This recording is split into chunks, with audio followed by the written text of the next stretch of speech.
حکومت اس وقت اسکیمز لا رہی ہے سستے گھروں کے لیے، یہ بتائیے گا کتنی کارآمد اور کیسے یہ زیادہ اس کا بہتر استعمال کیا جا سکتا ہے، اور جو پاکستان میں اس وقت گھروں کی کمی کا جو فگر ہے وہ بڑھتے ہوئے کہاں تک پہنچ چکا ہے؟ جی بسم اللہ الرحمن الرحیم، آپ کا شکریہ۔ دیکھیے اس وقت پاکستان میں 12 ملین مکانوں کا یعنی 1 کروڑ 20 لاکھ مکانوں کا شارٹیج ہے، اور یہ ورلڈ بینک کی رپورٹ کہہ رہی ہے۔ اور دنیا میں گھر ایک فنڈامنٹل رائٹ ہے اور وہ گارنٹی کرتا ہے کانسٹیٹیوشن۔ ہمارا کانسٹیٹیوشن میں بھی ایک فنڈامنٹل رائٹ ہے اور اس کو گارنٹی کرتا ہے کانسٹیٹیوشن۔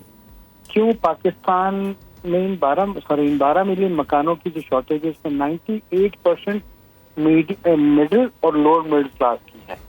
کیوں یہ پاکستان میں مکان نہیں لے پا رہے ہیں؟ وجہ یہ ہے کہ مکان کی قیمتیں یا فلیٹ کی قیمتیں یا چھت کی قیمت بہت زیادہ ہو گئی ہے جو ان کی تنخواہ سے یا خرید سے باہر ہو گئی ہے۔ دنیا نے اس کا کیا علاج نکالا ہے کہ اگر آپ اپنی پاس پہلا مکان لیتے ہیں تو government comes in with the support, تو سپورٹ کرتی ہے وہ 10% یا 20% ڈاؤن پیمنٹ لیتی ہے آپ سے، اور 80% آپ کو وہ لون فائنینسنگ اویلیبل کرتی ہے جو کہ آپ اس مکان میں رہتے رہتے آسان اقساط میں جمع کروائیں۔ اب گورنمنٹ کا کیا سپورٹ ہے اس میں کہ سبسیڈائز فائنینسنگ، یعنی اگر آج 11% یا 12% بینک کا انٹرسٹ ہے تو ان لوگوں کو گھر لینے کے لیے 5% پہ لون فراہم کرے، اور 7% 6% کاسٹ اس کی حکومت اپنے فیڈرل بجٹ سے بیئر کرے۔ دوسری بات جو حکومت نے کرنا ہوگا وہ یہ کرنا ہوگا کہ انشور کرنا پڑے گا کہ یہ پالیسی کی کنسسٹنسی ہو، یعنی یہ نہیں کہ 6 مہینے سال بعد یہ پالیسی ختم ہو جائے اور لوگ اسٹینڈرڈ ہو جائیں، جو مکان بنے ہوئے ہیں اس پہ لون سینکشن نہیں ہو، بلڈر بھی کھڑا ہوا ہو پریشان، کسٹمر بھی کھڑا ہوا ہو۔ تو لانگ ٹرم پالیسی ہونی چاہیے، کنسسٹنسی ہونی چاہیے، گارنٹی بائی لیجسلیشن ہونا چاہیے، اور اس پالیسی کی فارمیشن میں اسٹیک ہولڈرز کا ساتھ ہونا چاہیے۔ اس کی بہت امپورٹنٹ بات جو ہے یہ فائنینسنگ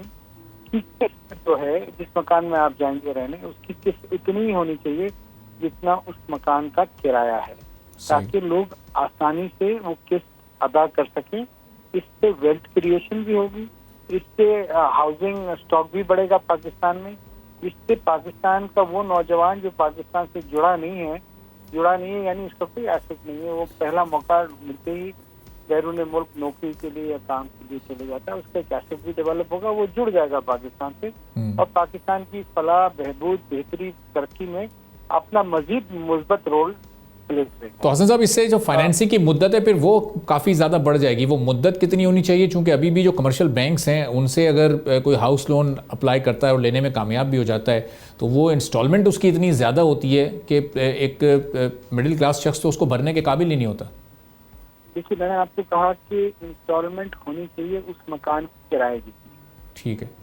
اس میں کوئی، اور یہ دنیا میں ایسے ہی ہو رہا ہے، مدت ہونی چاہیے 15 سے 20 سال، اچھا، تاکہ آدمی جب اپنی پروفیشنل ایج میں یا کام میں داخل ہو 25-30 سال کی عمر میں، by the time he is 45 he has wife he has kids, تو اس کا اپنا گھر فری آف مارگیج ہو جائے۔ یہ پالیسی دنیا میں آزمائی جا چکی ہے۔ آپ کیا سمجھتے ہیں کہ بیرون ملک تکلیفیں نہیں ہیں؟ بالکل ہیں، اور وہاں ایک عام آدمی کو انیبل کرتے ہیں، گاڑی دیتے ہیں ایک ساتھ پہ آسان،